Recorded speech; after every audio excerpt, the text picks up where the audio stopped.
Hi, I'm Mark Bradley with awakenwithmark.com, and today I'm guest hosting for Kiana Wilcott's Adaptivities. Let me tell you what Adaptivities is. It's adapt plus activities, and it equals Adaptivities. Think of it as a new way to play. Adaptivities has created a community of adaptive resources to increase opportunities for engagements and reciprocal interaction for your loved ones with special needs. So we're here today, and we thank you, Laura, for allowing us into your home to talk about what life is like for a mom who has a child with special needs, and she's going to take us through a few stories and a few exchanges to help us to keep aware and learn what kind of things that we can learn from and look forward to. So again, thank you, Laura, for having us here in your home. If you could, please, could you tell us, when did you first notice that your child had special needs? What was that moment like? Well, so my daughter, right around age 1, began having seizures. So she had quite a, I'd say for over a month, quite a course of severe seizures, was hospitalized. And when she came out of the hospital, it was clear that she had issues surrounding, like cognitive issues, and even motor issues. Okay. It wasn't clear right then whether it was just from kind of the debilitation of the seizures at that point, but it became clear as she, progressed and aged through her first year that she clearly had some developmental issues. And I think looking back on it, once we understood that and knew that and became aware of that, in retrospect, there were certainly some things that I then recognized prior to the age of 1 that, I just wasn't educated enough to know that that was something that was out of, the norm, for lack of a better word, developmentally. So they were like signals or something as you look backward over time? Right. Okay. Like she, she was just up to age 1, but okay. She just didn't have, she didn't babble. She might try to make utterance, but she really didn't babble. She really didn't have any gesturing, even at that age. So things that, again, once I became educated on her disability, I saw were there. I just wasn't attuned to it. Oh, okay. But so now she's progressing and older. Mm-hmm. What is life like now, and how are things going? Well, so I think she's doing great now. Good, yeah. She's one of the things is she always has a boyfriend. Really? So okay. which is just great. Uh-huh. And she's a teenager, and she loves clothes. It's like such a great fun thing for her to get new clothes. And as somebody said to me, just like any teenage girl. Yeah, some girl stuff, right? Yeah. Okay. Yeah, and she has a lot of things she enjoys. She's been doing a lot of Special Olympics activities, and she just started a job at school. Wow. Yeah, so she just sent me, she was at work the other day and sent me her little checklist that she did everything great. So she just really is doing well. And so on the checklist, does that help in terms of ordering tasks and thinking through it things? really helps. At home we used for a long while PECs, and then just kind of short, she reads, so from, we graduate from pictures to maybe just really short sentences, but in chronological order. Yes. Obviously, we needed her to do things or to follow a certain set of instructions. So they do similar things at school, which is really helpful. So like the list that I saw for the job was, of course, like the 3 things that she had to do. Okay. And then, there was a little space for saying she did an excellent job and things like that. But it's very helpful for her to have that. Now, is that venturing into the area of functionality and...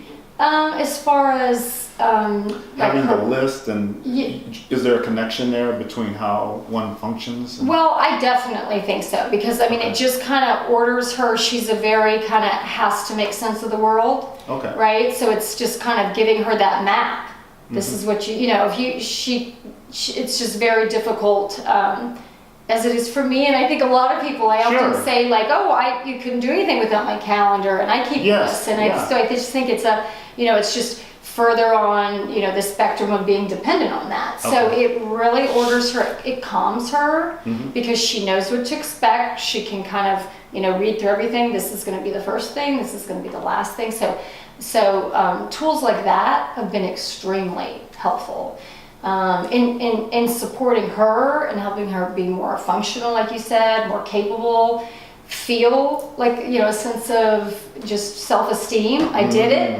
I was able to do it by Tremendously myself a lot of important. times. Yeah. Yeah. Okay. In terms of the community and getting help or working with others, what has that been like?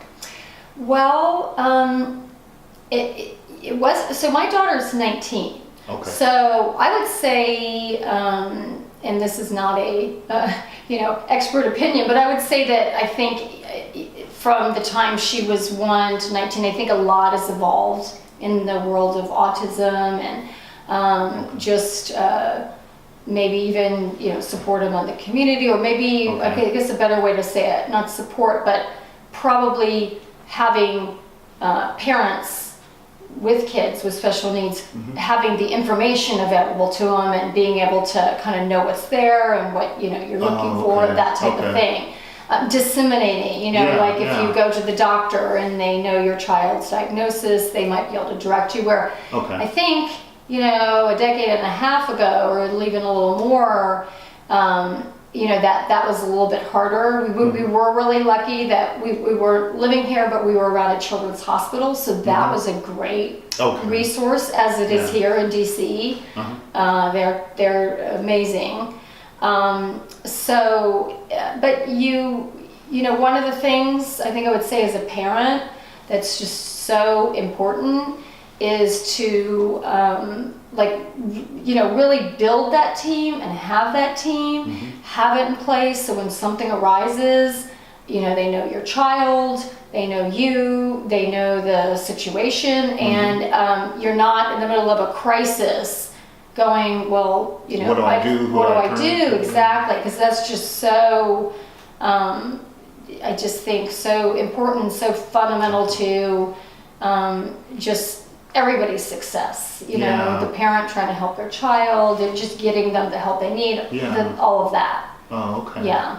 Hey, over the time, I'm sure over the years you've had some stories. Are there any stories you feel comfortable sharing with us today that, we can learn from? Okay, sure.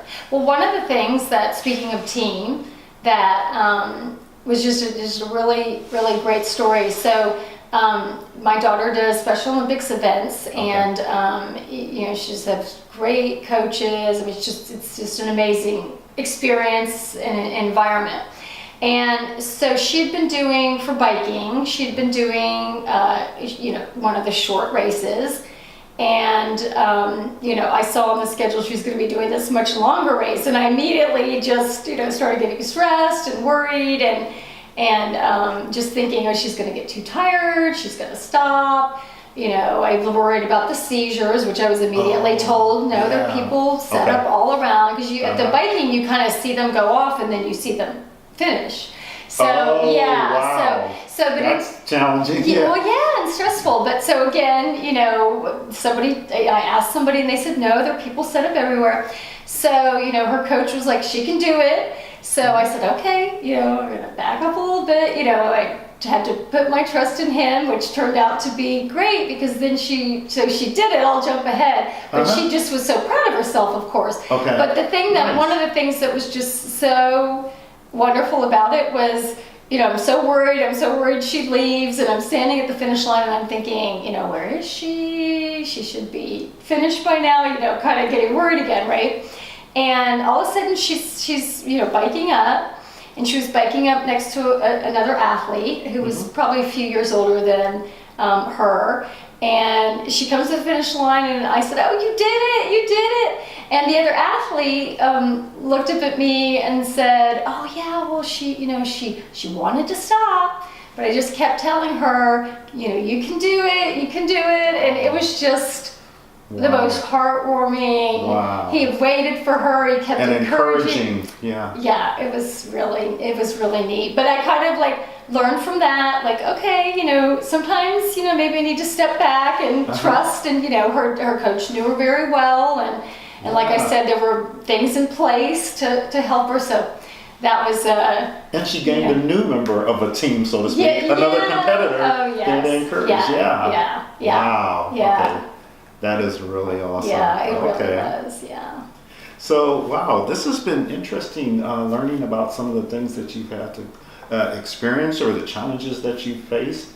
Were there any other thoughts that you might have with regard to resources or interacting with others in the community that you could share with us? Well, I would say I think it is very helpful, I think, to connect with other families, other parents. I think that can be very helpful. So you build this network and and those are, you have unique experiences, I think, raising any child. But I think it's really helpful to be able to have, another mom, another family that kind of, you just can, relate specifically with what the challenges are for our kids with special needs. So I would say that. Okay. And then I would say, as far as resources, it's so important to be aware of them and utilize them because, like, for example, you can get respite right here. You can get respite through the county or through the state, which is, vital for just getting the help you need, getting the break, that kind of thing. So, I would say my experience oftentimes has been, maybe a doctor might provide it, sometimes the schools provide it. Okay. Again, some of the most valuable information that I have gotten through all the years has been just connecting with other parents often. Okay. Obviously practitioners too, but you just, again, you just build this community, build this network, and then information kind of starts flowing. So I would say, I'm sorry. Oh, no, and that can be very hard to do because you can be, just very overwhelmed day to day. But and if you need can something to strengthen you and to know it's that team thing again. Yeah, if you can kind of just try to say, well, let me do like one thing, and then maybe something will come, even if it's just a little bit of time, but it can be isolating sometimes, overwhelming. So I would say the more that you can, and it's hard to do that in any situation, but the more that you can kind of, connect and build that team of whether it's, parents like you or whether it's a professional that's going to be providing therapy or whatever it is. I think that's just really helpful. Okay. So you were talking with us about having a child with special needs, and then apparently there is a health dynamic also because you alluded to seizures and so forth. So that's not just one thing, that's a couple of things you're juggling, and it's a different dynamic that's in there. Could you talk about that and how you handle that? Sure. So as I mentioned earlier, my daughter has had since age 1 a seizure disorder. And so as far as kind of the team I mentioned, our family's, team probably has a few more specialists maybe than another's families. Everybody's got a unique challenges and experience. And then it has, also presented maybe challenges that other families may or may have not had. Like, for example, she's been in the hospital and has had a number of procedures. That kind of getting back to what we were talking about the lists or just kind of making sense of her world. So really trying to, help her through those situations while we're working, dealing with the seizures and also obviously recognizing the autism and how trying to kind of implement all that in these situations that she's in due to the seizures. So yeah, it adds another layer of kind of what you're, and every family has their own story, their own situation, their own complexities. So, but that's been hers and that's been ours, and again that. I think I just mentioned this, but the piece again about the team and having that in place and all of that just really has helped her, obviously just with her autism, but also then with her seizures and helping her as best we can through that as well. That's why a team is so important. Yeah. And Yes, each one absolutely. is customized to that family, to what the needs may be, what type of specialist or what kind of coach or what Exactly, kind of... right. Okay. Yeah, exactly. Well, I certainly thank you for taking the time to talk with us. Some of the things that I recall you saying was, first of all, you did mention that there are things that you may notice way early on, as young as 1 year old, things that you may have looked backwards on, and you said, oh, okay, I see what was going on at that point in time, now that I'm more aware of where we are now. I heard you talking about health issues and having to deal with perhaps seizures or things like that. But you also segue to how your child has grown and improved and moved forward. So much so, they're a star in the Special Olympics. They're competing. And you talked about the importance of teams and things like that. Those are some of the things that I've learned from you. This has been great. Thank you. Thank you so much for having us in your home. We really appreciate your taking time to talk with us. Oh, of course. I enjoyed it. Thank you. So again, I'm Mark Bradley, and on behalf of Kiana Walcott with Adaptivities, it's been our pleasure to speak with you about these things in areas of special needs. Thank you.